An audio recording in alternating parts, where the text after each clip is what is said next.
Hello there, welcome back. In this video I'm going to have a bit of a technical talk about the Phantom 4 versus the Phantom 3. We're not going to do an unboxing or nothing like that. I want to talk mostly about some of the technical differences, some of the advantages, some of the disadvantages, and just some of the stuff people may not know. I've done a little video, which if you're watching this one, I'd recommend watching that one first, where I talk about the controller, the versions of controller that work. I'll quickly go through that again. The Phantom 4 comes with the GL300C controller without the HDMI port. You can fit the normal HDMI board that the Phantom 3 used, update the firmware, and it will work. The GL300A and B controller have also been shown to work with the Phantom 4, as has been most of the Inspire 1 controller models. DJI seem to have almost consolidated all their controller firmware and versions almost, so they all are to a point compatible with each other. That's about all I'm going to talk about on the controller. There's not really much differences. Moving on to the flight battery, it is a new flight battery. It is a larger capacity over the Phantom 3. It is 5350 mAh. It weighs nearly 100 grams more than the Phantom 3 battery as well, so it is heavier. We have a new power connector on the bottom. This is a new proprietary connector DJI have come up with. I haven't been able to get any information about this connector anywhere. I haven't found anything online. It's now moved to the bottom of the battery, which is a welcome addition, really. You haven't got the old two prongs. The new charger, nice big connector on there. Now, this new charger is reversible, so it will go in either way and it will charge fine. It is still a 4S pack, so it is still 4S. The charge capacity is rated at a maximum of 100 watts, and DJI's adapter they supply is also rated at 100 watts, just like the Phantom 3 Professional one was. So it'll charge the pack about as quickly as it's allowed. Some information on the battery, which I find interesting. It's a bigger pack, about 90, I think it's 90 grams, 100 grams heavier. LED now is around the outside. It's really Apple-like, really is Apple-like, the battery and the craft, to be honest. There's a real Apple feel to this. One interesting thing I've spotted, and a couple of other people picked up on as well, is there's some air vents in the side of the battery, but you can actually see through them.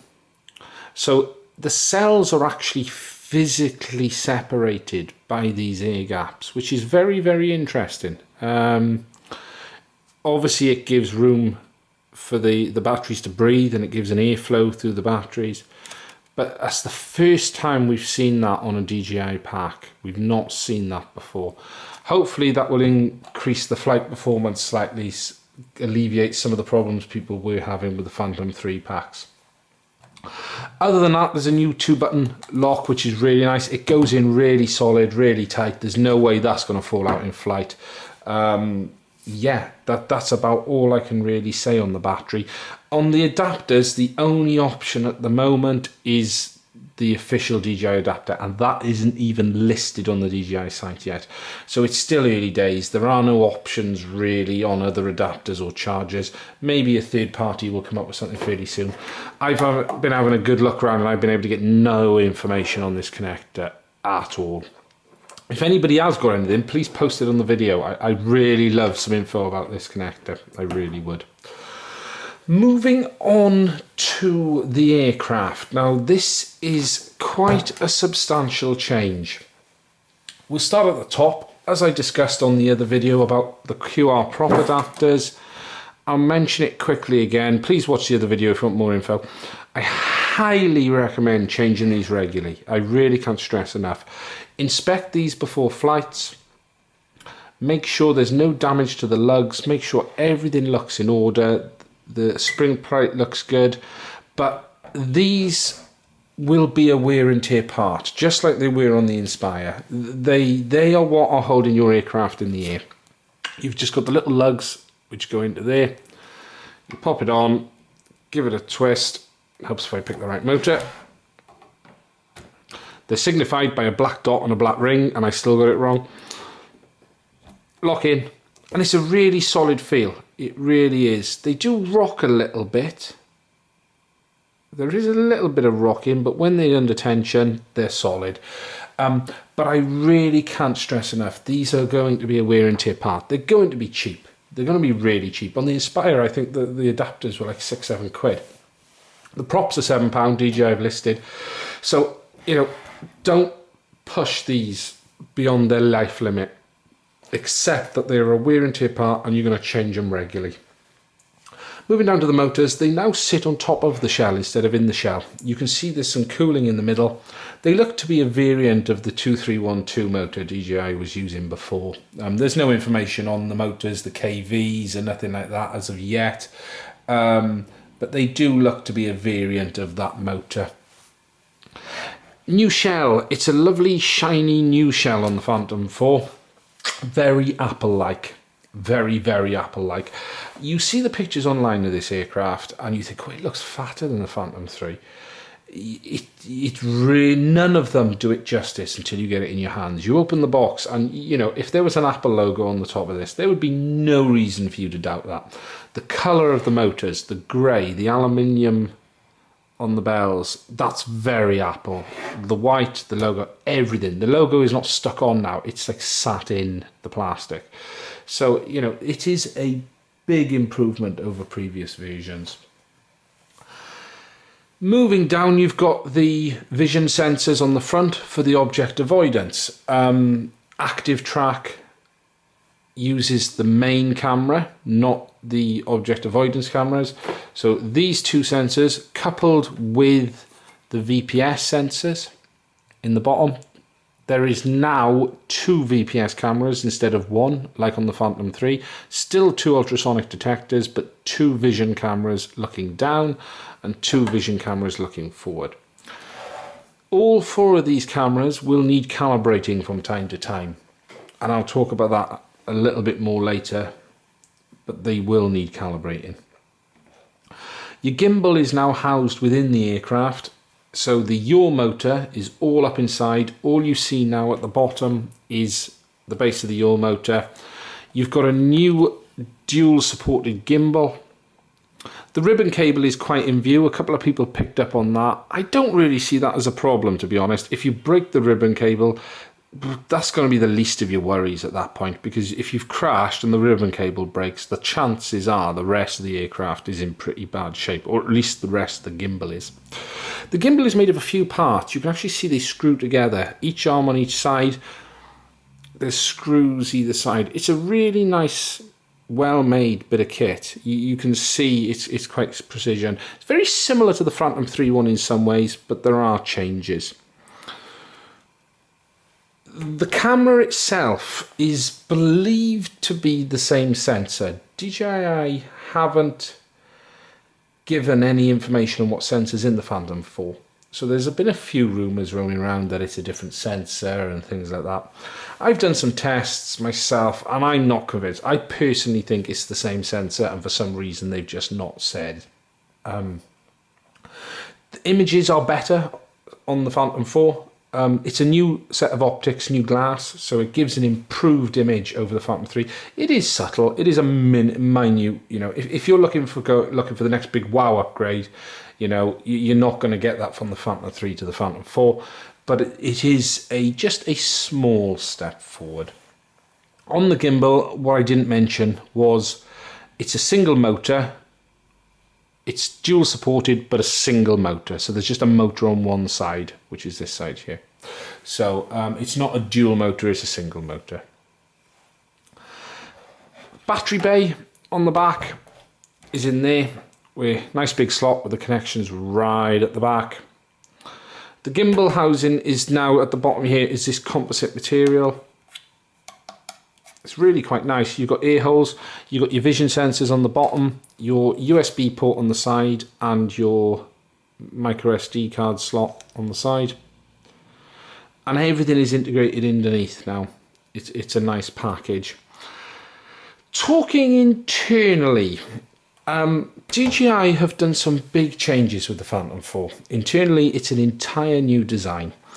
On the Phantom 3, you had a single flight controller board with ESCs on everything. Everything was on this single board. Then below that, externally to the aircraft, you had the VPS module, which also contained the OFDM board for your radio. And then you had your camera board above the gimbal for the 4K.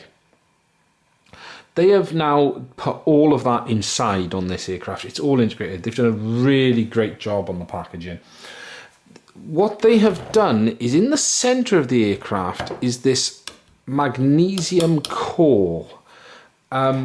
So there's a square section in the middle of the aircraft, and all the electronics is pretty much wrapped around it. So on each side there's a board. You can see it if I show in there and in there. These are your ESCs. So each side of the aircraft is a set of ESCs that do this side and that side. 2 ESCs on each board. This means they are individually replaceable again, in a pair, that is. So now, if you do burn an ESC, it's not a whole new board like it was on the Phantom 3. There is the option now, if DJI make these parts available, that you can change the board. The main flight controller is located underneath. The GPS is located on the top. It's a single GPS, same as the Phantom 3. It does the US and the Russian system. No difference in spec on the GPS at all.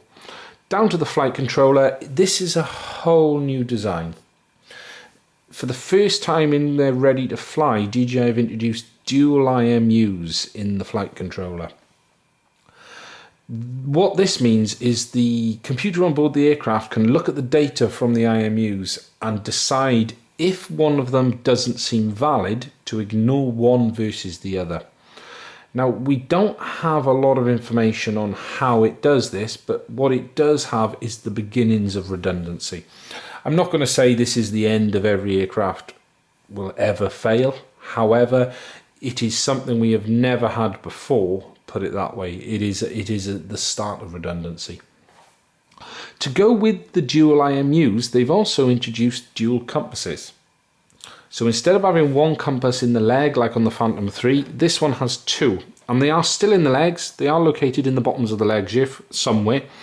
We know the wires come through the shell to them. We can't actually see them. So the board must be very, very small for the compass. But there is dual compasses on this as well. So you have dual IMU and dual compasses. Put these two together and what you should have is a very, very reliable platform. We didn't really see many issues with the Phantom 3 on that side of things, if I'm perfectly honest. However, this is a real welcome addition. As I said, it's a single GPS, but dual IMU, dual compasses. On the back of the battery box about here is another board. This looks like the communication board, basically, where DJI have everything connecting up. There are layered about 3 PCBs under the main board. You've got your gimbal board and a couple of others. It's all really well tightly packaged in there. They've done a real nice job on that. Moving on to firmware. Now, as I said in my other video, there's a whole new process for updating the firmware on this aircraft. Whereas before you had to download the firmware from the DJI site, unzip it if you're using a PC, put it on the SD card, put it in and hope it started to update. Most people had no problems with this, however a lot of people did. So DJI have now introduced 2 methods of updating the firmware on this, and both of them are really easy. The first is via your tablet. Just like on the controller, when an update is available, it will notify you it's available. If it's for both craft and controller, it'll update the controller first, then it will tell you to connect your device to your craft. So what you actually do is connect your iOS or Android device to your craft via its USB cable. DJI supply this little cable with the P4. It's a micro USB to a USB port. You connect it up. DJI Go will then install the firmware on the aircraft. The aircraft does need to be on. I also found on the last firmware update the controller needed to be on as well. I don't know if this will continue for the Phantom for the next firmware updates or not. I did find. I also found when I put my battery in, when I just turned the aircraft on, without having anything hooked up, it noticed that my battery firmware was out of date and it just updated the battery. So it must store the firmware on an internal drive inside the P4 somewhere, because it wasn't connected. It was connected to DJI Go wirelessly, not via USB, via Lightbridge. And I plugged the battery in and it said, oh, your battery requires an update. And it just actually it said one of the modules requires an update. And I noticed then the LEDs on the battery flashing in sequence to show the battery was being updated. So it's interesting. There must be a firmware stored on the craft. The second method of updating the firmware is via DJI Assistant Tools. This is a PC and Mac application for updating the firmware on the craft, downloading your DJI flight logs from the internal controller on the craft, calibrating the vision sensors. On the firmware, again, PC Mac application, plug your craft into the computer and it will prompt you to update the firmware. It will download it from the DJI site and it will put it on the craft. As simple as that. The flight logs allows you to view the flight logs. There's no log viewer. I was a little disappointed. I was hoping maybe for like a bit of a log viewer, something a bit like Healthy Drones, just basic charts showing throttle, aircraft speed, things like that would have been nice. At the moment, it purely just allows you to download. So I really hope DJI actually could wind some more stuff into that, because it would be fantastic to be able to just plug it in and see some actual data instead of raw numbers, but some actual usable data in a format most people can understand. The next option is calibrating the vision system. Now this is calibrating both the front vision sensors and the underneath bottom vision sensors. On the Phantom 4, you now have two vision cameras around the VPS area. So you've got your two ultrasonics and your two cameras, and you've got your two vision sensors on the front as well. From time to time, these will need calibrating. So what you do is you connect your craft up to your computer, click the calibrate and follow the process. It has you hold the craft in certain positions and line the boxes up on the screen, then gets you to do the bottom ones as well. So it does the front and the bottom. Couple of notes on this. Some people have had trouble calibrating and getting failed calibrations. There seems to be an issue around screen resolutions of the computer you're doing it on. So if you're finding your calibrations are failing, as I said in my other video, try changing your computer screen resolution. Go a lower resolution so that everything gets a bit bigger, see if it works. People have been doing it on laptops, interestingly, without issues. It seems to go straight through on most laptops. Whether that's because there's a native screen and the resolution is correct, I don't know. But if you do get problems with the calibration, just mess about with your screen resolution slightly. That's it for the DJI Assistant software. It does your firmware updates, your logs and your calibrations. I was going to talk next. I've actually forgotten what I was going to talk about next. Calibrations. It's recommended you still do the same calibrations we recommended for the Phantom 3. So that would be if you're getting long warm-up times, bad horizon on the gimbal, do a cold IMU calibration. I have a different video which tells you about that, but the process is exactly the same for the Phantom 4 as the Phantom 3. Get the aircraft as cold as you possibly can, set everything up, but don't turn the aircraft on. Get the controller set up, turned on, DJI Go open on the calibrate screen, and as soon as you're ready to hit the calibrate button, put the battery in, turn the aircraft on and hit calibrate. The aircraft must be on a completely flat surface, absolutely precision flat.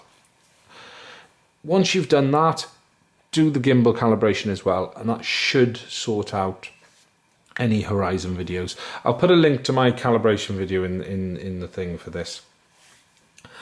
Finally, wrapping up known issues, there really aren't any. There's been a few reports of DOA units, which there will always be with any product that is sold. Seem to be around the IMU errors, actually, seems to be the more prominent one. I'm just thinking if there's a bit of heavy-handed transit going on and something's being dislodged in transit. For the majority of people, there are no issues whatsoever.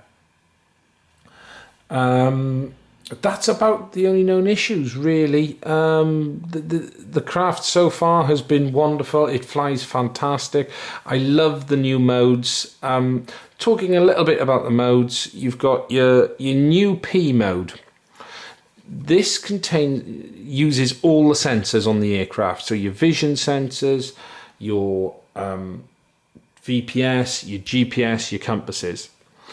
P mode is a lot slower on the Phantom 4 than it is the Phantom 3. And the simple reason for this is to allow the vision sensors to be able to see out the front. If the aircraft banks over too far, they can't see any objects to avoid in front of them. So they've slowed it down. Max speed in P mode is between 20 and 25 miles an hour, which is a little slower than the Phantom 3. They've now added sport mode. Basically, sport mode is the same as the GPS P mode on the Phantom 3. Your vision sensors are not in use. Your VPS is still active. And it will go between 45 and 50 miles an hour, seems to be about the speeds. It is a lot of fun. It really is a lot of fun. And then you've got your standard ATTI mode when you flick across. As I said, in the modes, in your P mode, all sensors are active, but it is a slower mode. I will be honest, I find it much better for filming now than it was. There's loads of expo on the controls now in that mode. So what it means is you're not having to mess around with the settings too much. You can get some really lovely stable footage straight out the box with it. Sport mode is a blast. It really is. It's it's not FPV 250 fast, but it's certainly quick for a Phantom. You are not used to how fast the Phantom flies in that mode. You're really not. It's quite fun. ND filters. I forgot to mention this in my other video. The ND filters off the Phantom 3 are compatible with the Phantom 4. However, the lens is very, very light on the Phantom 4. It weighs 2 grams. Some of the other filters weighed a lot more than 2 grams. So you need to watch what filters you've got. There are some out there which offer really lightweight filters that screw on. It's the same method. You screw the end lens off, screw the new one on the end here. But again, you want to get filters that are as close to 2 grams as possible to keep any additional weight off the gimbal. If they're 2 or 3 grams, that's fine. If they're any more than that, consider changing your filters if they were on the Phantom 4. Technically, I think that's about it. Thank you very much for watching the video. I hope you've learned something today, and I'll post another one soon.